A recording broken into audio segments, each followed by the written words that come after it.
As a queen mother, I do perform traditional rituals and rites. I am a mentor to the girls and women. I do advise the male traditional rulers. I'm like a support system to the male traditional rulers.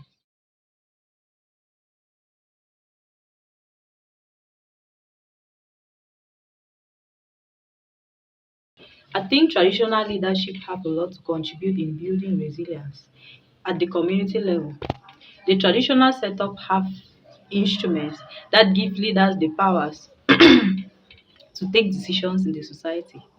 First of all, we are Africans and we do believe in customs and traditions. We are highly recognized in the society. What we need at the local level is a scientific knowledge that we can blend with the traditional knowledge.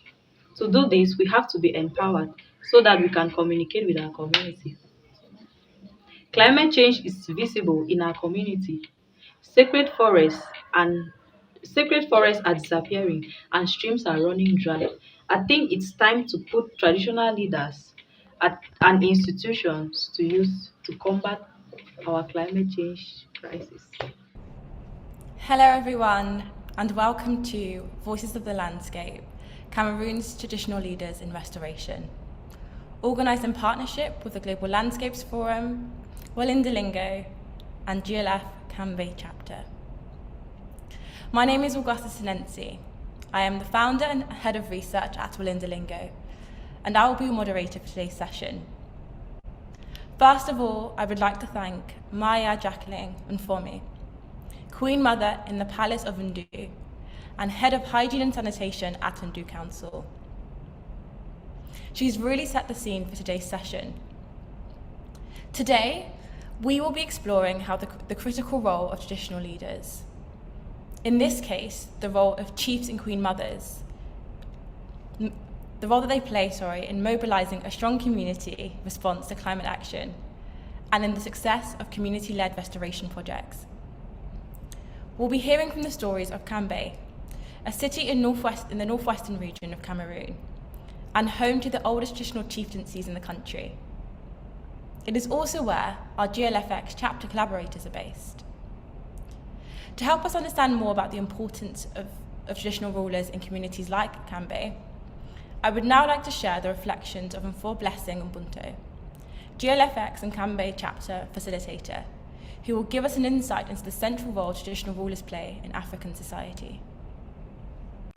A traditional ruler is someone who rules his people, his community, who is chosen from a particular family to rule a particular set of people that share the same culture and tradition. This leadership is inherited, meaning a son can get it from his father. And the importance of these traditional rulers in our community is that they act as an intermediate to the people and the state and the administration. For instance, this leadership is instilled in our culture, like we grew up with it, and so the respect is like something that is we people people grew up in. For that is, if a traditional ruler says there is something that the people have to follow, the people, there's this respect is already instilled in them, so they have a way, the leaders have a way of controlling and have more influence on the people, if I must say. And they equally act as a way to reduce conflict in our community. For instance, if a group of people or a family has a problem, they take it to the traditional ruler. He takes in charge. He's like the person that guides the community on what to do if there is any development that has to bring up. If you see a traditional ruler, his people and he will be able to convince his people to follow up and be able to develop that community. So if a traditional ruler is being involved in any activity that concerns the local population, they will easily be convinced and follow that particular traditional ruler. It resolves many community conflict. they command respect since the leadership is instilled in our culture. They are also individuals who oversee the people according to their cultures and our tradition. So a traditional ruler is very important in any community activity. Very important. They play a very key role. Thank you. And thank you, Blessing, for that brilliant insight.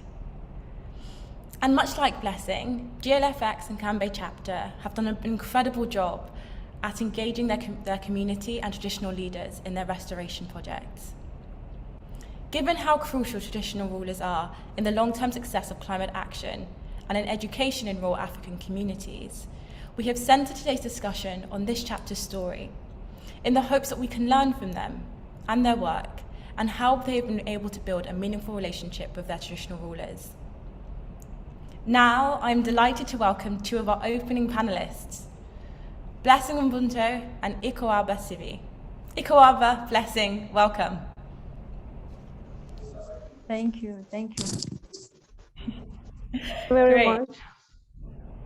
Fantastic. Well, before we get started, I'd love if each of you could share a bit more about who you are and your role within the GLFX chapter community.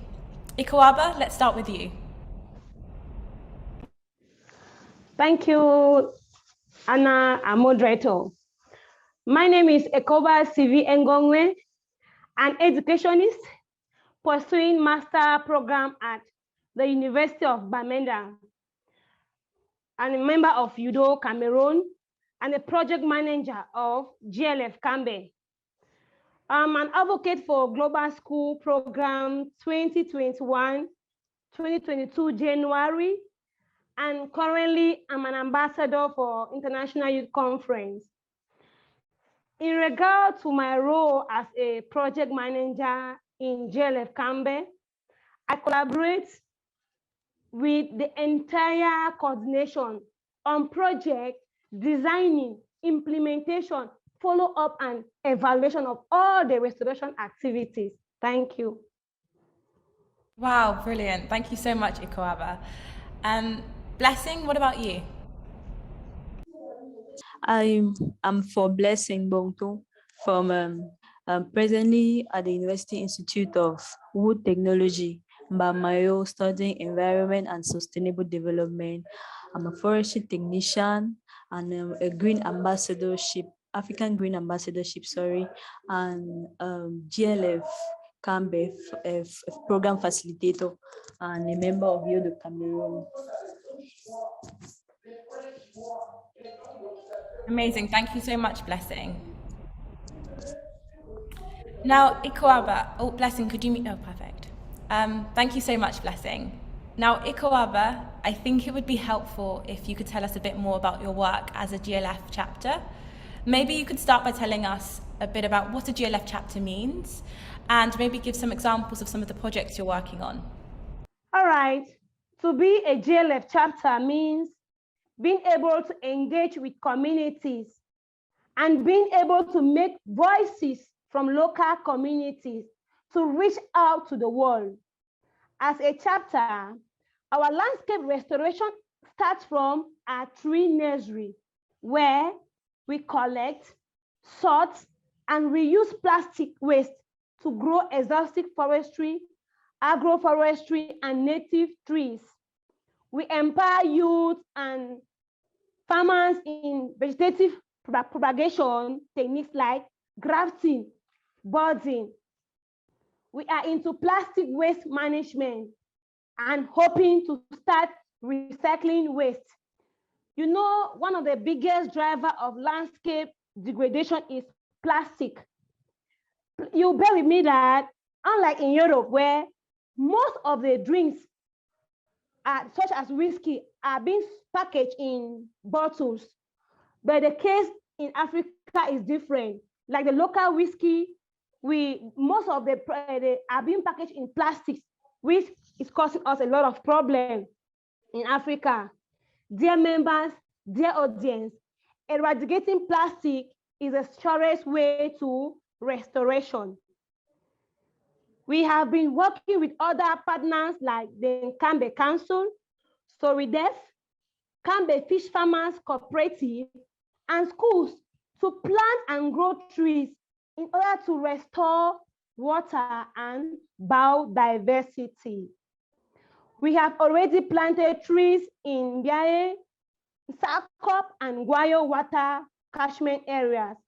And we equally organized the student tree growing challenge at Presbyterian High School Nkambe, where students of the school environmental club planted trees and took care of them for a period of 1 year. I will tell you, it was a success.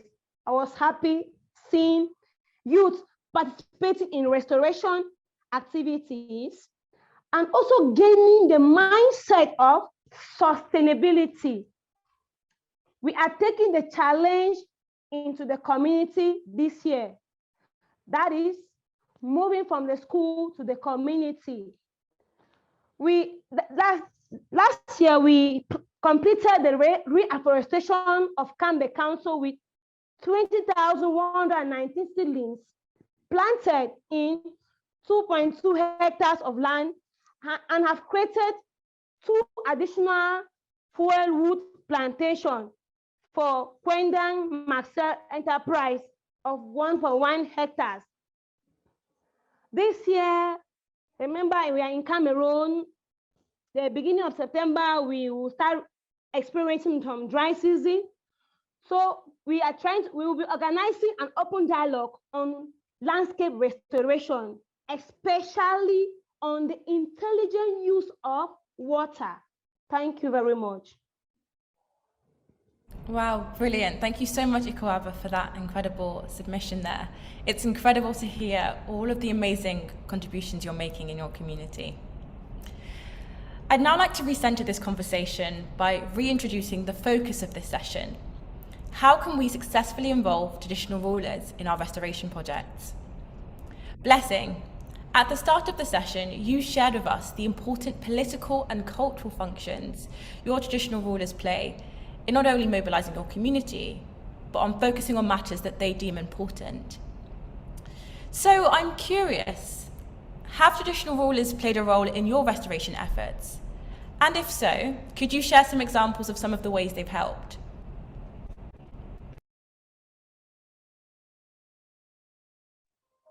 All right. Thank you for the question. In our community, the traditional rulers, as I said in my video, they are the key persons to if you want to talk to the community, you pass through the traditional ruler. So they are the people that helped us to mobilize the community. Without them, we don't think we would have communicated better with the community. And since we were able to convince the traditional ruler to sensitize the community by restoring the community, he understood, God being so great that he saw the importance of this restoration to our community. So the people just collaborated with ease. It did not stress us since we passed through the traditional ruler. They use the power that bestowed upon them by the people to like instill order. Like where there was disorder, they try to bring order, because when they speak, the people don't really contradict because he has the power to like bring order to the community. This traditional ruler made our restoration program to be of so much benefits to our community through his collaboration with us. So this is how important and how much they helped us to realize our project. Thank you. How incredible. I'm really encouraged to hear the central role traditional rulers are playing in getting the community to act on restoration projects. Now, Ikuaba, I would be curious to know how you were able to engage traditional rulers in your projects and what impact did it have on your work? Thank you. GLF Nkambe chapter discovered that the best driver that could effectively take restoration activities to communities was traditional leadership. We started by inviting them to our meetings, and we are gradually making them part of us. Luck play on our side that because some of them are very young and had already embraced that the idea that climate change is real, that they're accepting that climate change is real. Since we started working with traditional leadership, there has been a great improvement in community participation in our project because community listen to them and look up to them like their role model. Yes, community look to traditional leadership as their role model. So that maybe we saw as an factor, as an opportunity to engage with them. Traditional rulers and notables help us in mobilizing members to be involved, instilling them to respect land's right, should respect the right of the land, and also placing traditional injunction. For example, trees that are planted should not be uprooted. Trees that are planted should not be set fire on. If you set fire on trees that are planted, there's an injunction that has been placed by traditional rulers. Trees that are uprooted, maybe when people are farming or when you uproot a tree, there's an injunction that has been placed by traditional rulers. So now, because of that injunction, the community is bound to follow traditional rulers as role model to climate change. Thank you. Wow, that's incredible to hear, Ikoaba. And thank you so much for introducing the concept of traditional injunctions. That's a really exciting and fascinating way that traditional rulers are able to get the community to follow restoration projects. So thank you for that. And I guess speaking of traditional rulers, we have been lucky enough to receive an address from several of your traditional chiefs in your community. But before we get into that today, I thought it was important to introduce some new terms to our audience and to give you a quick crash course on the historical and cultural importance of addressing Indigenous figureheads by their given cultural titles. Historically, we have often made the mistake of describing Indigenous leadership or power structures through our limited Western vocabulary. We often refer to these communities as falling under the rule of traditional leaders, but for many communities around the world, using the correct titles to describe their traditional Indigenous rulers matter. We know that in our fight to create a fairer and more equitable world and a healthier planet in order to guarantee our green future, all voices need to be included in climate action and consultations. And none is more important than that of our Indigenous populations. That is why it is so important that before we engage in dialogue with communities, we ensure that we are addressing their figureheads with the appropriate title. It is an important sign of respect. It is for this reason that we will be referring to male rulers as chiefs, paramount Fon, or as they are locally known, Mbe, and female rulers as queen mothers or Maya. We encourage you all to do the same if you are live tweeting about this session. Now, I would like to introduce you to His Royal Highness Fon Chifu Stanley, ruler of Jap village in the Nkambe Central Subdivision. Fon Stanley has kindly sent us a video message answering a few questions about his role in his community. Let's watch. As traditional rulers, our role is to educate and sensitize our population on the challenges of climate change. Policies have the role to stop the burning of Ankara, cutting down of trees, much use of fertilizers. Organic manure is encouraged. The planting of trees, protection of water sources, and more.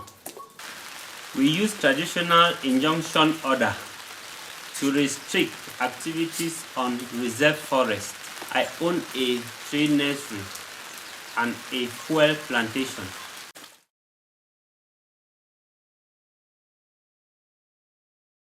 Condoms should also mobilize their population to create plantation, protect secret forests, and also improve on farming practices. They should work and seek collaboration from NGOs to empower their communities. Wow, what an incredible submission by Fon Stanley.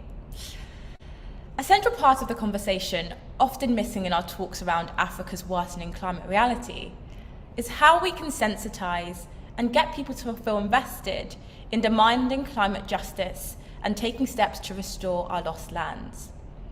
Now, both Blessing and Fon Stanley have mentioned this today, and I think within the wider context of Africa's history, it's really important that we understand that sensitizing is the next key issue in our kind of global fight towards climate justice.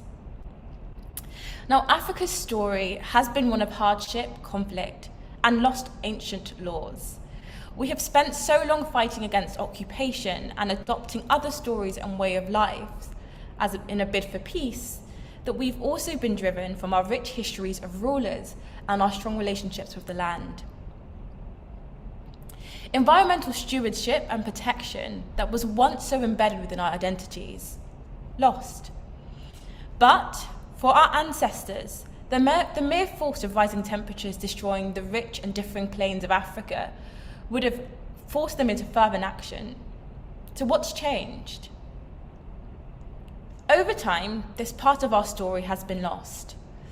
And whilst a recent renaissance to reintroduce and protect the legitimacy of our traditional rulers and knowledge in our post-colonial political structures has also welcomed a growing affinity with the natural world, there is still more left that we need to do. It is true that when we put Africa's contributions to our global climate crisis in context, we are responsible for only 4% of global carbon emissions. So yes, talking of local steps to fight towards lowering global emissions might seem redundant, but when we think about the disproportionate hardships so many across our lands are facing as a result of climate change, they have never been more important. The fight towards radical climate action is an inherently African one. As one of the youngest continents in the world, the future of this crisis will be borne by many of us in the years to come. We also have the most to lose. Climate migration, resource scarcity born from conflicts, gender displacement and health risks. The reality of climate change is here and now. And whilst community-led restoration projects may not seem like the key in fixing this global issue, as Fon Stanley so rightly noted, they are an important first step in preserving a way of life that has, for far too long, been cast in the shadows. Now, to continue our conversation, I would like to invite onto the stage Fon Nguyen Banyansik, President of Cameroon's Traditional Rulers Against Climate Change. Fon Nguyen, thank you so much for being here. We learned that alongside your role as President of Cameroon's Traditional Rulers Against Climate Change, you are also a member of the Northwest Regional House of Chiefs and a ruler of Guzang Village. We are grateful for your presence here today. Mbegwan, we all know how important traditional rulers are in guaranteeing the smooth running of community life. But I'd be interested to know, historically, what role have traditional rulers played in your community, and how have you seen that changed? Well, thank you, Augusta. Thank you, Anna, and thank you for all the people, the technical crew. It's quite interesting for me to be on board with you to discuss this topical issue that touches the whole world today. The role of traditional rulers is not today. Certainly, you must have heard of the divine right theory from the Western world in continental Europe at the time. It was the same thing here.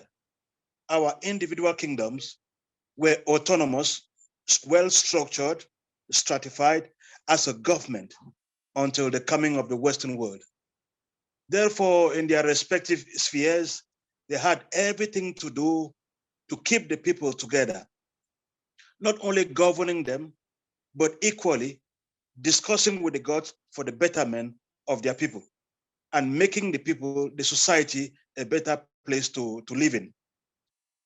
And when we talk of climate change, it touches on the traditional rulers because we commune with the gods. And if you look at in all our chiefdoms, in all the fondoms, we have sacred forests, we have big streams or small streams wherein we go and pour libations for the betterment of our people. And with the coming, and that is why in the olden days, the explorers, those who came first to our country, they had to sign pacts with the traditional rulers, showing how important they were. So with the coming of climate change, that triggered us, some of us, to come out with Cameroon traditional rulers against climate change, because we saw that they had a very important role to play, using traditional instruments to guard against the devastating nature of climate change. Because climate change does not only end at that level, it affects the health sector, it affects the hygiene, it affects food, it affects the whole society. Since we depend on our society, it was but incumbent on us to come up with that. Are you okay? That's brilliant. Thank you so much, Mbegwan. I mean, you've touched on so many issues here I'd love to explore with you. But I think just for the purpose of this conversation, I'd like to kind of explore a bit more around the relationship or the moral obligation that you think traditional rulers have in climate action. And also talking a bit more about the divine rights that you've mentioned here today. Do you believe that it is the duty of a traditional ruler to intervene in climate action as a divine right, or more so as a moral obligation? I will say the two. As a divine right, we are attached to nature. You see, in most of the fondoms, they have the sacred forest. That sacred forest acts like a hermitage where they get traditional medicine from to heal the people who are sick in the area. And as a moral duty, you are a fund because of a people. You have a moral obligation to protect the environment, to protect the society. And that is why traditional rulers must get involved in the fight against climate change for restoration and to mitigate the circumstances where they come in. When traditional rulers, in the years, when traditional rulers saw the women crying, the yield is no longer as it used to be. They go out and perform the traditional duties, libations, to ask the Almighty, to ask the gods of the land to increase their yields. At that time, they could determine when the rains are coming. But today, they cannot determine when the rains are coming. Those are all the effects of climate change. You see where they have a duty, both divine and moral, to combat climate change, to get involved in the activities of climate change. Brilliant, thank you, and I couldn't agree more. Just for our audience that might not be aware of what a libation is, could you just quickly explain what a libation is and why that's important? Libation it may be a bit complicated for you, just like the Christians, they pray looking up to God. We traditional rulers will pray looking down to our ancestors who hold the ground under our feet, and everything is in the ground. And we use palm wine, we use water, all of them natural things to invoke the gods to hear our prayers. It's some sort of incantation, it's some sort of prayer that will do to the gods of our land to come to our rescue. And it's not only in terms of climate change. When you foresee that something evil is going to come on, we consult the gods and we pour libations, praying them to wait away the danger that is in front of us. Great, thank you so much for the clarity and for your response. Now, I certainly agree with everything that you've raised here, Von Guan. And we know that your work as President of Cameroon's Traditional Rulers Against Climate Change has won you several awards in recognition for your service. And whilst it's an incredible honour to have the opportunity to speak with you today, we know that the story of Nkambe's successful partnership with traditional rulers is not the same across the country. So I wanted to ask you, Mbegwan, what are some of the key barriers stopping traditional rulers from having a more active role in climate action? And are there any historical issues that are still affecting your ability to have more widespread influence outside of your region? Before I want to commend you for choosing Nkambe. Nkambe is one of the areas where we carried out a very giant meeting, because Nkambe is known for the land of eucalyptus, and we know that eucalyptus are not so good for water catchment areas. So we had a very big meeting. Cameroon Traditional Rulers Against Climate Change had a very big meeting in Nkambe, where there was good mobilization, both from the administration, the traditional rulers. We're all there together to work towards that. Before getting there, I want to seize this opportunity to recognize the importance of women as far as combating climate change is involved. We had a meeting in Bambui with the women in Bambui. We had a meeting in Bali with the women in Bali, because there are those involved in the Ankara, and we had to use Bali because of their 75% success in trying to keep away the women from burning Ankara. We came up with the idea of the youths, because the youths too are involved in the future of tomorrow. We cannot destroy the environment and then leave nothing with them. In Songwa, we carried out an activity with the youth and encouraged them to each plant a tree for survival in conjunction with the traditional councillors. In Baba village, we planted trees at the catchment areas. And of course, in Guzang area, we equally planted trees at the water catchment area. In a man confundum, with the fund who just passed on to eternity, we try to add to the sacred forest there. But talking about some barriers, traditional barriers, I don't think there are there as of now, because we're trying to keep that aside. For example, with the current trend, I am talking to you face to face now. If it were in the past, you could not even dare come closer to the phone, talk less of talking to the phone directly. The phone had to talk through an interpreter. But because of the dynamics of our tradition, we are outward going, and we can talk to people directly. The only thing that we think we can benefit from now is some technical knowledge, from technical and scientific knowledge from the powers that be, from GLF and other bodies, to help us in our daunting task. Because for the over 15 years of the existence of contract, we have been doing it from our own individual contributions from various fundums, to see that we succeed. So that shows the importance they attach to what we are doing now. And work closely with the modern administration. Working closely with modern administration will help us achieve our goals.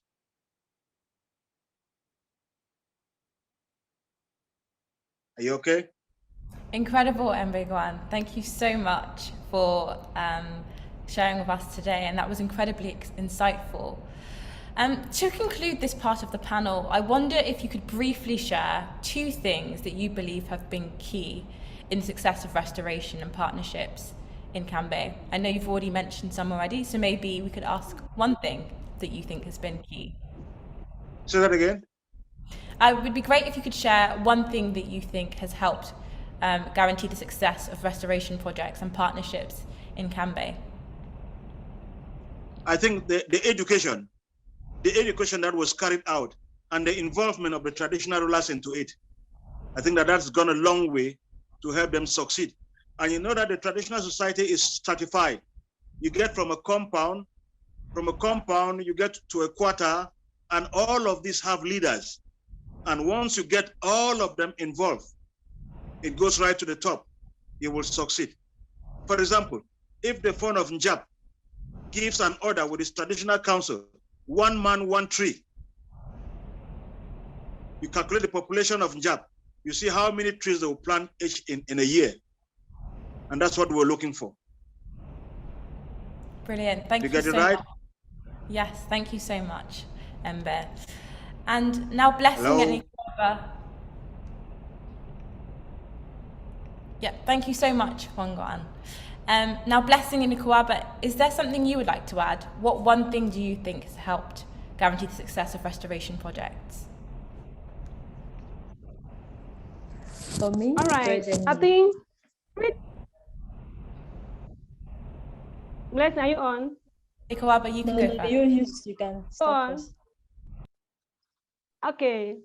I say for me, I think three things that are key in a successful restoration project and partnership are: one, participatory approach at local levels. That's we participate at local levels, everybody, involve everybody. Two, engaging community leaders, as Fongwan Riley said. We community leaders, that's also making us successful, engaging community leaders. And then the next one is constant meeting and evaluation. As we carry out our constant meetings and evaluation, we are able to evaluate and see where we have strength, we have weaknesses, so we can adjust our restoration activities. Thank you. Thank you, Ikwaba. And Blessing? All right. For me, the key success that helped us to realize our project was the ability to tackle most common problems that the community face. For instance, water project. In Nkambe particularly, there is a problem of water. Not just rain water in the rivers, but water that we drink. It is a problem. So since we tackled this problem and everybody saw it as a need, it was a key to realize our project. The ability to create awareness to protect what we have. These things we have are natural resources. Many are those that believe that water can never lack. Many are those that believe that the trees that we exploit every day can never get finished, but they get finished. So when we tackle problems like this, it is a key for our project to go ahead. And I will seize this opportunity to talk about secret forests. This, when you talk about biodiversity, after some vivid evaluation, I realized that these secret forests are the hotspots. These spots are very rich in biodiversity because nobody is allowed to touch anything in this area. So they help to give out environmental sustainability, like future generations can see what we saw through this secret forest. Thank you. Thank you so much, Blessing, and so beautifully explained. And thank you so much, Ikwaba, for your wonderful submissions as well. Sadly, we are coming to the end of this session, but before that, I would like to ask all of our panelists, what is one message that you would like to share with other communities on the continent on how they can successfully build partnerships with their communities, non-governmental organizations, and their traditional rulers? Ikwaba, let's start with you. Yes, I would say the one message I would like to share our communities in the continent and build a successful partnership is for them to always identify and analyze community problems. First thing is to identify and analyze community problems and with those who are affected. Once this is done, the solution becomes what? Community oriented. When you identify and analyze problem, when this is done right, the problem now, the solution becomes what? Community.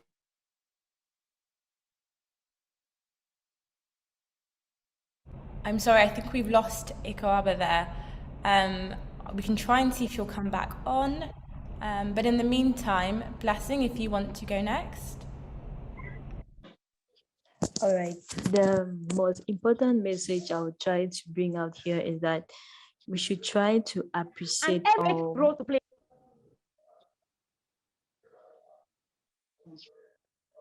Yes, sorry, Blessing, please go on. All right, we should try to adopt participatory approach. That is, get everyone involved in our activities. This makes everybody to be excited in participating in something great that will build a community. But when we get into a point where just particular people are involved, people feel like they are being pushed down. They're not able to bring out what is in them. So when we bring out participatory approach where everyone is involved, it makes our project be more appreciative and more realistic, like we realize it better. Brilliant. Thank you so much, Blessing. And Mbwe Guan, if you could finish up with your one message. I think climate change is real. It concerns all of us. And my plea is for everyone to get on board, engage in the fight against climate change. Wow, what a brilliant final note to end this session on. So I would like to say once again, everyone, thank you so much to everyone that's joined this session, both here on stage with me and through video addresses and in the audience. To conclude this session, I would like to give the floor to Fon Divine and Formi of Sa, whose video address will be translated to English from Limbum, the name of the native language of the Wimbum people in Donga Mkung division in the Northwestern region of Cameroon, to answer our questions on how we can guarantee successful rulership.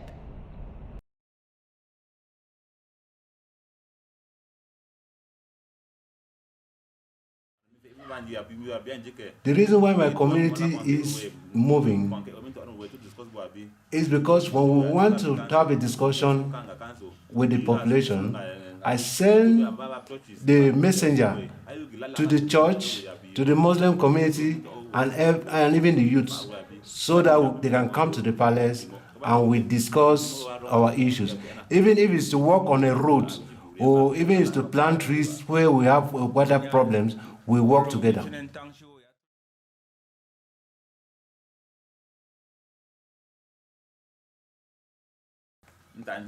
The plan I have now is to create a tree nursery, a community tree nursery, where we can grow native trees and agroforestry trees that we will share to farmers and pastoralists and then graziers, so that they can plant the plantation in the fields and also in the farms.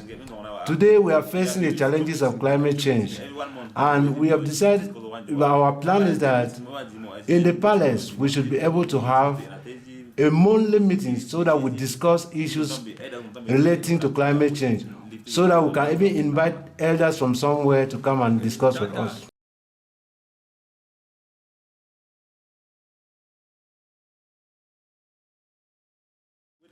Chiefs should use dialogue so that they can be able to share ideas with members of the community. Okay.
Wow, and those were some beautiful community photos of the restoration projects that are taking place in Nkambe. I would like to thank all of our speakers again for contributing today, and also to remind our audience of the importance of climate action and taking small steps in whatever way that you can to participate in our global fight towards climate action and justice. I'm going to open it up to the panels now if anyone wants to say goodbye as well, but beyond that, thank you everyone, goodbye, and I hope you enjoy the rest of GLF Africa. Right, thank you. Bye.